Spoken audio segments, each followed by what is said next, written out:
All right, the users section. Users are basically anybody that's going to interact with your blog that's above a guest. A guest basically can just go into your blog and leave without ever contributing anything. But users are going to have much more than that. You're going to have users at multiple different levels. Most of them are going to be at a subscriber level, which basically they can read and then comment as well. So basically, this is the users overview where you can edit users and different actions such as that. You kind of probably already get a feel as to what this section, how it's pretty much laid out, because it's laid out very similar to pages and posts and all those other things. So you pretty much will get a quick grasp of exactly what this is. In order to add a new user, if you don't have users that can currently register themselves, which is a feature in the settings that we'll go over later, basically you can add them manually. So you can go under here under the users in the navigation, go to add new, and you can fill out all their information. So your username, their first and last, all this general stuff that you want to put in here. You also want to send the user the password by email. You can do that if you want. You can have that option in there. And down here is probably the most important part of it, and that's the role. Whenever you're adding a user, you want to be able to set the role to whatever they are going to be. There is 5 different roles available: subscriber, administrator, editor, author, and contributor. And depending on what you add depends on what they're going to be able to do. A subscriber and a contributor is only going to be able to do very, very limited things. A subscriber can only comment and read. A contributor is only going to be able to edit current posts and delete unpublished posts, and very, very basic things.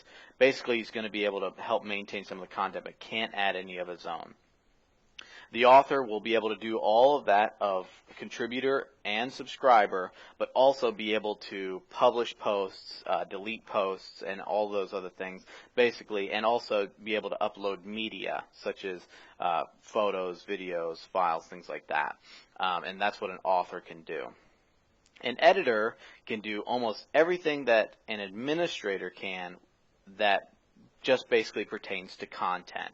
They're going to be able to moderate comments. They're going to be able to approve posts and pages and things like that that the authors have put up. They're going to be able to do anything basically whenever it comes to content. So if it has something to do with content, then the editor is going to be able to do it. The administrator is going to basically be able to do everything that's in the site. That is the user that you are when you first installed your blog.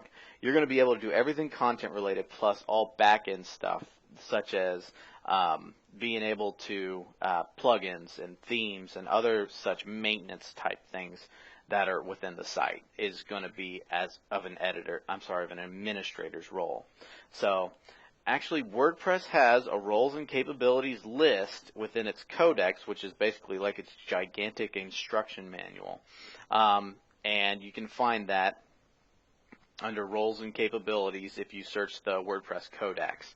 And it actually has a table for you to look at exactly what each of the users can do.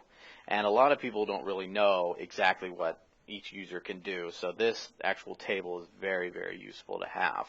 So, and you can get that actually at the link at the bottom of the screen. So, and that is pretty much what you do to add a new user. Another thing you can do is you can edit your own current profile, and that's basically very straightforward. You can do certain things such as adjust the back-end styles of it, a couple of little quirky features with the editors, your name and your contact info and your bio and your biographical info. And some themes will actually show this bio here. So this is something that you may want to add onto your actual profile. And also you can do your password change right there. And you can click profile, everything will be updated. And that pretty much does it for users. There's a couple little settings that we'll go over later for individual user settings. And that pretty much does it. So we'll go on to the next section.